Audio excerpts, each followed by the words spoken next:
Hi and welcome to our weekly review show here at Lisburn Distillery TV. To start off today's show, we're going to be looking at some club news from around Lisburn Distillery Football Club.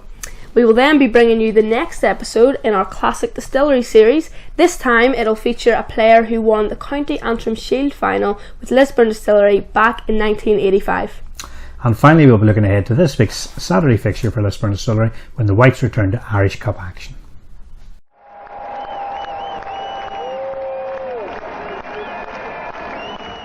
First up on tonight's show then, we have the latest news from around Lisburn Distillery Football Club.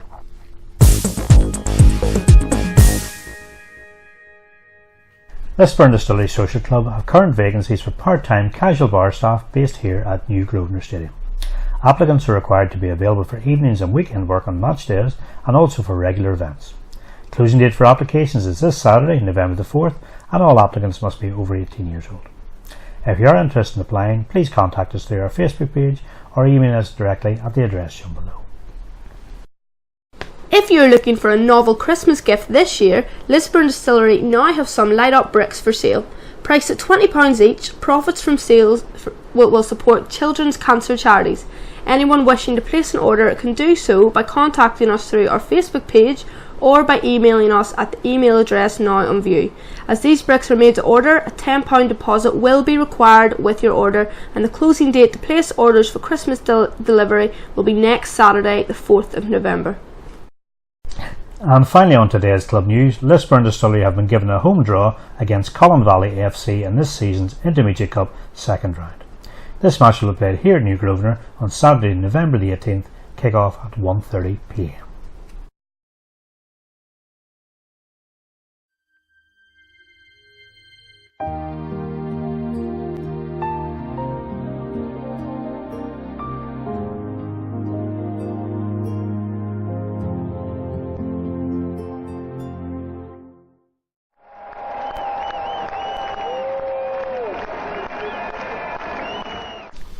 Next up on tonight's show, it's our latest in our Classic Distillery series.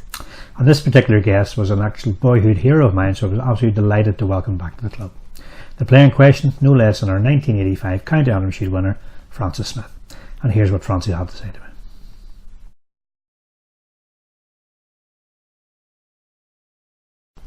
Francis, first of all, a massive welcome to this evening to Lisburn Distillery TV. Thank you for taking the time and to come in to speak to us.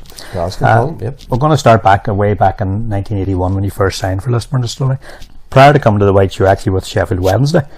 What can you tell us about that time?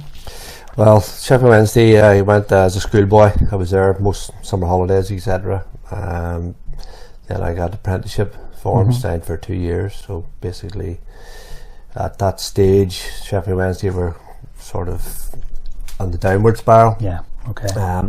In them days, as you know, there wasn't very much money about as there is now, and basically I just didn't fit the bill. Yeah. 3 different managers in 3 years. Yeah, okay. So you have to try and impress each and every one start again, so it just didn't work out, but I enjoyed my time there. Yep. You came home and obviously then you did sign for the Whites. Prefer to say you didn't exactly start on fire. It took you a lot of games to score your first goal, like 12-13 games or so. Yeah. Eventually you did find the target, and then from there on the goals started to flow. During that first period with Distillery, we did make the Co.Antrim Shield final, but unfortunately we lost 1-0 to Linfield at Seaview. Memories of that game? Memories of that game is a strong Linfield team. Yeah. Big Peter Rafferty kicking lumps out of us. Okay. Quite normal. Normal, yeah. And just basically, I think we did have a few chances in those days. Right. Linfield were a very strong team. We weren't expected to win, but we gave a good account of ourselves, and just unfortunate, really. Yeah, it was one of those things. Yeah. Stronger side, yeah. But a year after that or so, you actually emigrated. You went off to New Zealand for a couple of years. Eventually coming home, did you find yourself homesick, or what brought you home again? I wasn't homesick, no. It was far away. My wife is really the homesick one. With 2 young boys then, very young, and it was sort of those days it was a wee bit far to travel. Yeah, it's a long journey. As you can get flights just like that nowadays, whereas you'd have to go for weeks, months, and book it, etc. Right. Just basically enjoyed the time there, but it just wasn't me. But it was a great experience. Yeah, of course, one of our other players who played with you at a later stage, Tony Ferris, did move to New Zealand, and he's still there to this day. So Tony is there. Yeah. Tony had an exceptional few seasons there. Mount Monganui, I think it was. Tony went after me.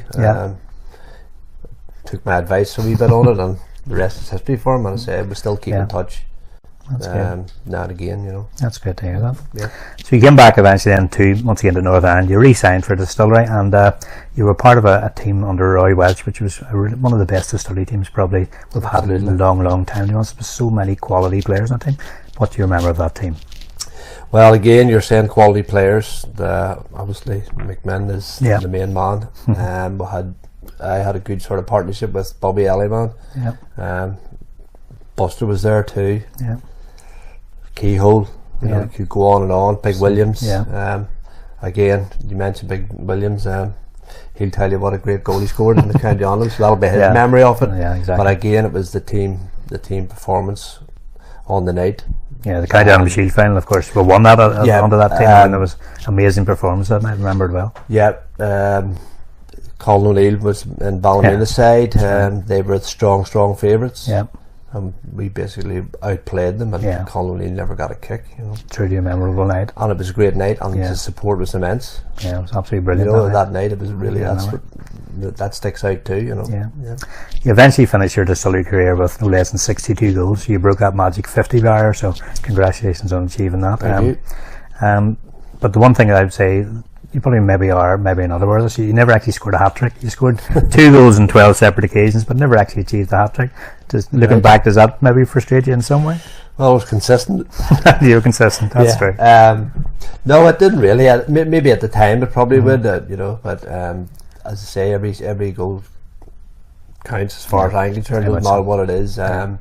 Say, when you're not scoring, it sort of plays in your mind a lot more. I suppose every striker will actually say that, because that's what their game is, scoring goals. And if they're not doing it, they feel the pressure rather than the team, you know. We have a young lad in the team at the moment, Nick Beta, who's like yourself, keeps scoring 2 goals, never seems to be able to get a hat-trick. Any advice for him? Keep scoring. That's as simple as that. And he stays in the side. That's what it is. You know, if you're scoring goals, you're doing a job for the team. Yeah, you know? That's right. Okay, Francis, listen, thank you very much for coming in to speak to us this evening. Lisburn Distillery TV, and all the best for the future. That's great. Thank you. Thank you.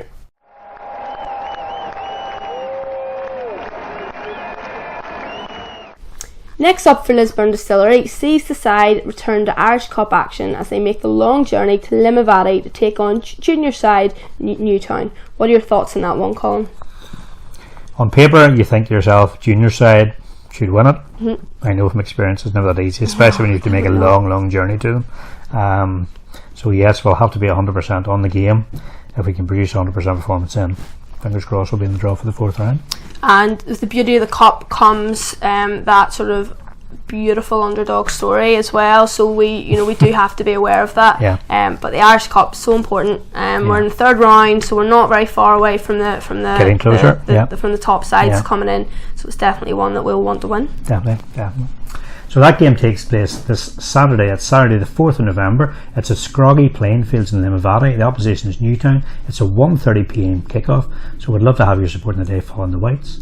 If you're interested in making the journey down, Grosvenor Whites Supporters Club are running a bus to the game, and you can find details on that trip on the club's website.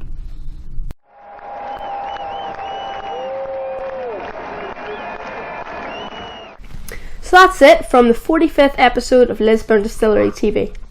As ever, thanks very much for watching. On behalf of Lydia and myself, I've been Colin Hopkins. I've been Lydia Campbell. Come on, you Whites.